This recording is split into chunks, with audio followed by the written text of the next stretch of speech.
बनवूया थोड्या वेगळ्या पद्धतीने आलू पराठा। त्यासाठी 4 आलू कुकरमध्ये उकळून घेऊया। त्यानंतर किसणीने बारीक किसून घेऊ। त्यानंतर त्यामध्ये कणिक, मीठ,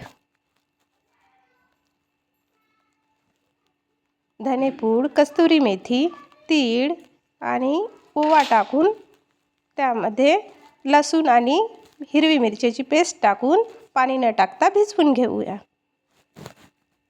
त्यानंतर पटापट पोळी लाटून तव्यावर तूप टाकून पराठा शेकून घेऊ। आपला गरमागरम पराठा रेडी आहे। चला तर खायला घेऊया। आज बनवूया थोड्या वेगळ्या पद्धतीने आलू पराठा। त्यासाठी 4 आलू कुकरमध्ये उकळून घेऊया। त्यानंतर किसणीने बारीक किसून घेऊ। त्यानंतर त्यामध्ये कणिक, मीठ, धनेपूड, कस्तुरी मेथी, तीळ आणि ओवा टाकून त्यामध्ये लसूण आणि हिरवी मिरचीची पेस्ट टाकून पाणी न टाकता भिजवून घेऊया।